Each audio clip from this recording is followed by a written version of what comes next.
জিলাৰ ভাৰতীয় যুৱ মৰ্চাৰ বিহগুৰি মণ্ডলৰ উদ্যোগত হেঁপাহৰ ৰঙালী বিহুক আদৰাৰ ব্যাপক প্ৰস্তুতি।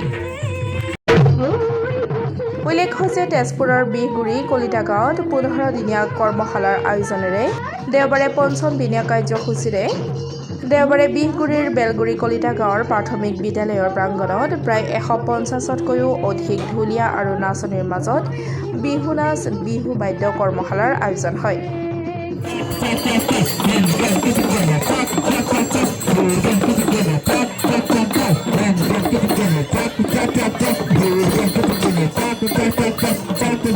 ঢোলৰ চেৱে চেৱে কঁকাল ভাঙি নাচিলে নাচনীয়ে।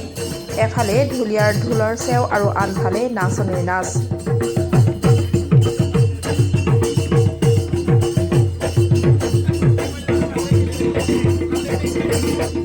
নিতৌ 4 ঘণ্টাকৈ প্ৰশিক্ষণ দিয়া পৰিলক্ষিত হৈছে প্ৰতিযোগীসকলক। লগতে এই 15 দিনীয়া কৰ্মশালাৰ বিগত বিশ্ব দৰবাৰত সুনাম কঢ়িয়াই অনা আৰু লগতে এই কৰ্মশালাখনত অংশগ্ৰহণ কৰি প্ৰতিযোগীসকলক প্ৰশিক্ষণ দি উৎসাহ উদ্দীপনা যোগাই আহিছে বিহগুৰি কলিতা গাঁৱৰ নিবাসী লিপি কোচ, বিহগুৰি মেঘনা চুবুৰীৰ শাৰদা দেৱী আৰু বিভিন্ন সাংস্কৃতিক ক্ষেত্ৰৰ লগত জড়িত তেজপুৰ কেতেকীবাৰীৰ নিবাসী কাশ্মীৰী ভূঞা।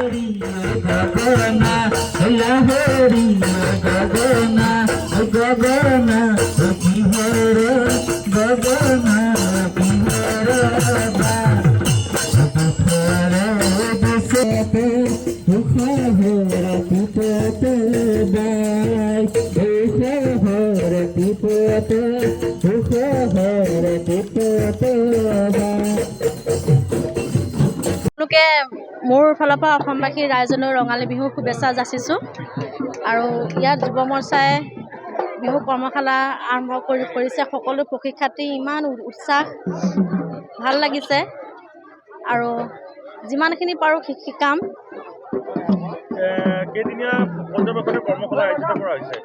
ইয়াত 15 দিনীয়া হ'ব। ইয়াত 15 দিনীয়া কৰ্মশালা কৰিছে।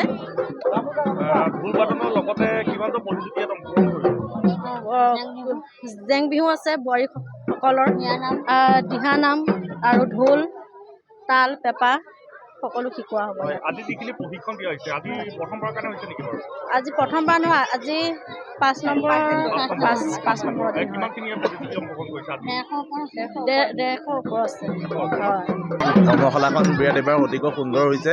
বিহগুৰি মণ্ডল যুৱ মৰ্চাৰ উদ্যোগত আমাৰ এইখন কৰ্মশালা অনুষ্ঠিত হৈছে। আপোনালোকে আজি দেখিবলৈ পাইছে প্ৰায় 150তকৈও অধিক ইয়াত যুৱতীসকল বা যুৱকসকলে আহি পেলাই সহযোগ কৰিছে।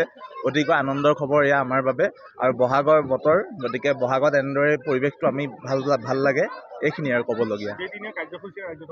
15 দিনীয়াকৈ অনুষ্ঠিত কৰা হৈছে। ইয়াত 150তকৈও অধিক আছে আজি, নাচনী আৰু ঢুলীয়া মিলাই। হয়, ইয়াত মোটামুটি ডেইলিকৈ 3 ঘণ্টাকৈ কৰা হৈছে। 3 ঘণ্টা। বিহগুৰি কলিতা গাঁও। হয়।